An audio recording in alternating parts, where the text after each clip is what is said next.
Goomalling is an attractive small wheat belt town located 132 kilometres northeast of Perth. The name appears to have come from the Koomal Possum, which inhabited the area in great abundance when the district was first established. Now known as the place of the silver grey possum, Goomalling was once called Koomalling or Goomalling. The current name was first used by Alfred Hillman in 1846. The present population of the Shire, as opposed to just the town, is approximately 1,200. The district produces several varieties of wheat, as well as lupins, wool, beef, cattle, pigs and fat lambs. The district was first explored in 1854 by Assistant Surveyor Austin, and the Benedictine monks of New Norcia once held extensive grazing rights in the area. As the land to the west was taken up, shepherds moved east, and they were followed by pastoralists, and land was taken up around Goomalling Spring. The earliest white settler to the district was a Mr. George Slater, and Slater Homestead still stands about 3 kilometres east of town. Slater was a successful horse breeder, and at one time was said to have sold in excess of 1,000 head a year. Sandalwood cutting was another early industry, but when it was realised that the roots of the parasitic plant were also valuable, much of the existing stocks were ripped from the earth, and supply eventually collapsed. When gold was discovered at Yilgarn, the farmers around Goomalling found themselves on one of the major routes to the goldfield, and they were able to make good profits from carting goods and selling supplies to prospectors. The effect of gold on the state's economy can be seen in the export value, which rose from just £1,148 in 1886 to over £6 million at the turn of the century.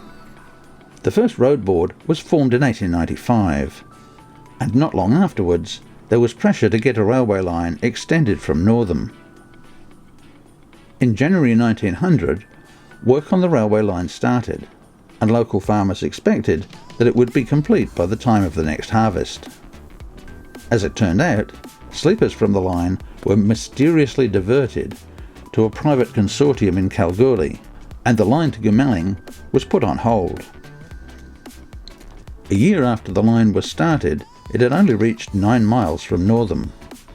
By August 1901, another 10 miles had been added, and although some of the wheat was now being moved by rail, it was costing farmers twice that charged on other lines.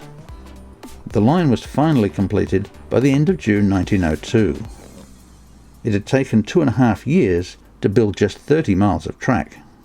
Goomalling was declared a township in August 1903, and lot number 1 was purchased by John Collins for £35.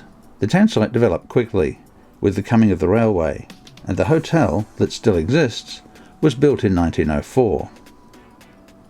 Like many small country towns, Goomalling contributed more than its fair share to the enlistments for both World Wars. World War I saw 135 men enlist, with 19 of those killed in action. In the Second World War, 207 enlisted, and 15 did not return.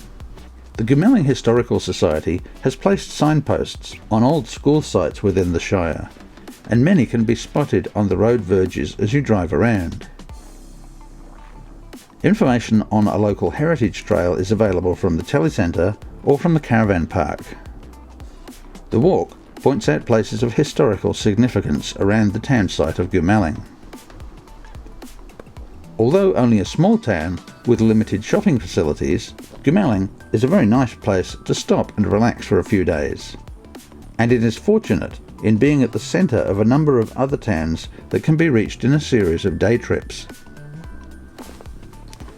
Some suggested day trips from Goomalling include heading north to Wongan Hills, then east to Cadoo, south to Dowrin, and back to the starting point. You can also travel southwest to 2J, then choose to go south to Clackline, follow the Great Eastern Highway either west to Chidlow and north to Noble Falls before returning to 2J again, or you can turn east to Northam and then north to Jennicabine and back to Goomalling. Another suggested route is southeast to Meckering, and then along the Great Eastern Highway through Cunderdin and Tamin visiting nearby Hunts Well, before turning north to Walcatcham and returning via Darwin. Each of these trips is on sealed roads and will take you to a number of interesting places and covers a wide range of different terrain, ranging from thick forest around Chidlow to Salt Lake country near Caddo and along the route of the Goldfields water scheme. There is a good caravan park in town where you can base yourself, and if the weather's a bit warm, the swimming pool is right next door. If you're looking for bush camping, then head north to Oak Park, where you'll find toilets, shelters, seats, tables and wood barbecues, and you can stay there overnight free of charge. Goomalling is a wonderful example of good old country hospitality, and is really worthwhile visiting if you're up in the area.